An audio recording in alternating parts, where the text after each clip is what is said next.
All right, so this will be the last video for section 3.2, guaranteed.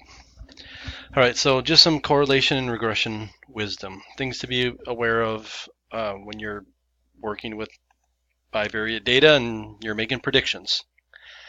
The distinction between explanatory and response variable is important in regression. Why? First of all, it's not important in terms of correlation, right? In terms of the R value, it doesn't change if you switch around the X and Y variables. But the way the least squares regression line works is that you're wanting to predict Y variables. So you're minimizing your errors in those Y predictions. If you want to flip your model and make predictions on the X variable, you have to switch around your X and Y variables so that you're making predictions on your Y. Or in other words, because the least squares regression line minimizes the sum of the squared residuals, which is a measure of the Y value errors, it is designed to minimize error in the response variable. If we want to switch to explanatory, okay, exactly what I just said. Correlation and regression lines describe only linear relationships. I think we mentioned this before. Which scatter plot has the highest correlation. So here it looks like we got a moderately strong. Here, this isn't even linear, so we shouldn't even be talking about an R value, but if we could run the model on our calculator and find the R value, and we could try to draw the line of best fit. And again, draw the line of best fit. It's not going to be here because of this weird point. It's probably going to be something like this. In fact, you can kind of see that the line linear regression equation looks like it's the same for all three of these. In fact, it is exactly the same for all three of these. And surprisingly, the R value is actually exactly the same for all three of these as well. It should only be used here, but these values, I don't know. I think it's an interesting example. I don't remember what mathematician created these four data sets, but four data sets that have completely different relationships, and they all have exactly the same R value and exactly the same least squares regression line. However, this is the only one where it's appropriate to talk about the R value and the least squares regression line. Don't use that stuff on these models here, okay? And don't look at this R value and say, oh, well, if the R value is 0.8, it must be linear, because obviously in these three it's not. Correlation and the least squares regression line are not resistant. These statistical measures are very sensitive to extreme values or to values that don't match the pattern. So an outlier. So this is where I want to talk about outliers and influential points. And I think I can talk at great length about this. I'm going to try to be concise. But you should understand the difference between an outlier and an influential point. An outlier is an observation that lies outside an overall pattern of the other observations. And I'm not sure if I like the rest of this. Points that are outliers in the y direction but are not in the x direction of a scatter plot have large residuals. Other outliers may not have large residuals. So I like to talk about outliers. We know, don't say a point is an outlier in linear regression. Say it's an unusual value with respect to the x variables or something like this. If I give you a scatter plot that looks like this, okay, I could draw an approximation for the least squares regression line. Now, I could put a point at a couple different spots. I could put a point right here. Is that point an outlier? Well, with respect to the y variable, it's not an outlier. In fact, it's probably pretty close to the mean. So it's not an outlier with respect to the y variable.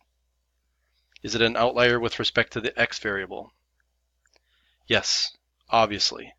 It is a much larger x value than the rest. So I would say it's an outlier with respect to the x value. Is it an outlier with respect to the linear regression equation? And I would say yes. I can see most of the data points kind of fit with the line with a certain amount of spread, but this one really doesn't fit the pattern.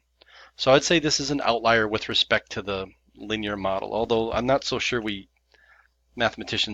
statisticians use that interpretation very often. I could talk about a point like this. This point is an outlier with respect to the x variable and an outlier with respect to the y variable. However, it isn't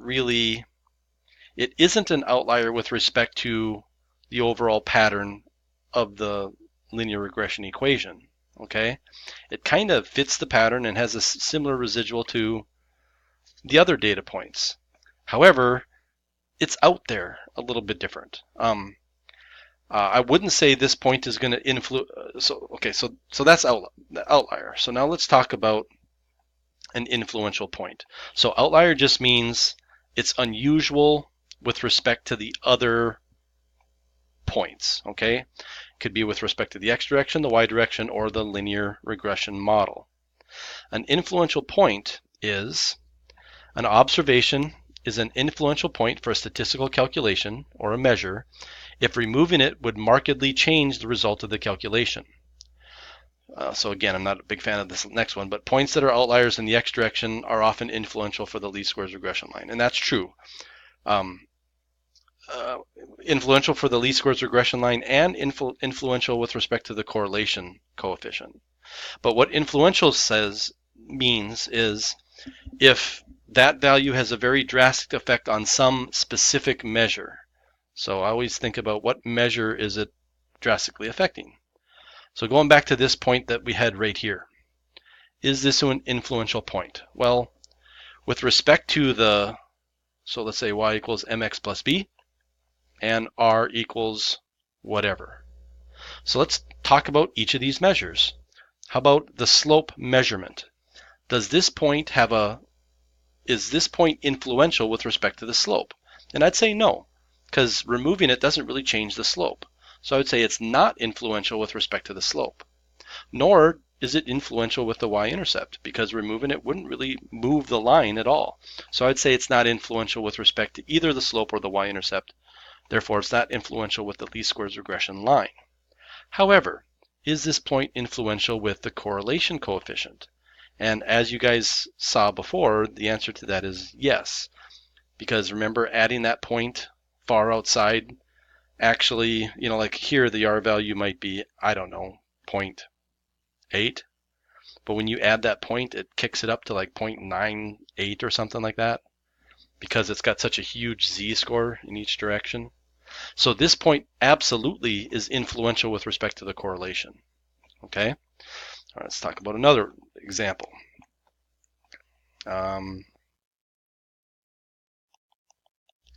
Put some points down here and then put a value like right here.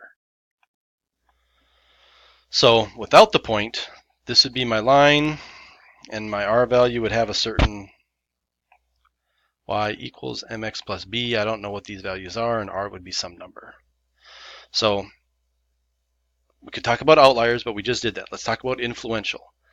If I add this point in, do you think it's going to change the slope of the regression equation? And I'd say yes. I don't know how exactly, but I'm willing to bet that it's going to pull that thing down a little bit, or a lot, I guess. I'm not real sure. And I think it's going to have a pretty drastic effect on both and on the y-intercept. So I'd say this point is influential with respect to the slope and the y-intercept. In other words, this is an influential point with respect to the regression equation. Now, I'm not exactly sure how this is going to affect R. My R value here would be pretty strong, probably 0.8 or 5 or maybe 0.9. And adding this point out here is certainly going to, it might even change that R value to be a negative value. I don't know depending on how much weight this thing actually does pull it. But I think it is possible that it could kind of be in a certain spot where it might not change the R value. No, actually it's going to change the R value quite a bit. So this would be influential with respect to both the regression equation and the R value. Okay, let's look at another example. And we could look at a lot of examples here, but I don't want to go talk too long on it. So here's my my data, and let's say we put a point like right, I don't know, up here. If I position it at just such a spot. So without the point, my regression equation would look something like this. and my R value would have some kind of value. I don't know what it is. So does this point, I would never ask, is this point influential? If I ever ask that, you should say influential with respect to what? Is this point influential with respect to the y-intercept? Maybe a little bit. As if I put this point up here, I think it might actually move this line, the regression line, up a little bit. Not so sure how much, so it might not be a huge difference, but perhaps it would influence this a little bit. Would it affect the slope? Because it's kind of right in the middle of your x's, I think it's not really going to affect the slope all that much. So I'd say it's not influential with respect to the slope, because it's not going to change the slope that much. Influential with respect to r. Yeah, this is going. R value is going to have a value of maybe, again, 0.85 or something. If we add this point here that, I don't know how much of an influence on R it's actually going to have, but it probably will weaken it somewhat, maybe kick it down to 0.75, I guess. I'm not really 100% sure, but I know it's going to lower it a little bit. So I would say it's influential with respect to the correlation, influential kind of with respect to the slope, to the y-intercept, but really not going to change the slope all that much. So when we talk about influential points, think about what that point would do to different measures and be specific and comment only on those measures. And when you're thinking about outliers, think about, is this point an outlier with respect to x? No. Is this point an outlier with respect to y? Yes. Is this point an outlier with respect to your overall pattern? Yes, it is. It certainly doesn't follow the pattern of the rest of the points. However, is it going to influence the slope? Not really. Is it going to influence the y-intercept? A little bit. Is it going to influence the r? Yeah, it is. So, kind of confusing. And then the last thing, and you need to put a star by this. This is like a guaranteed multiple choice question.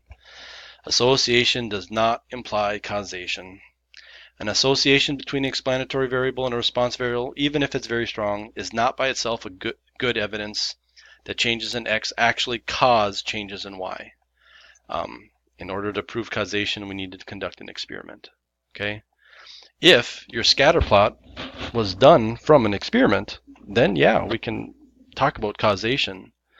But a lot of times when we're looking at stuff, it's just information from an observational study. And we talked about that before. So just a reminder, just because there's a correlation, just because there's an association, just because there's a relationship, does not mean that X causes a change in Y. Look for an experiment, okay? Thank you. This concludes Chapter 3.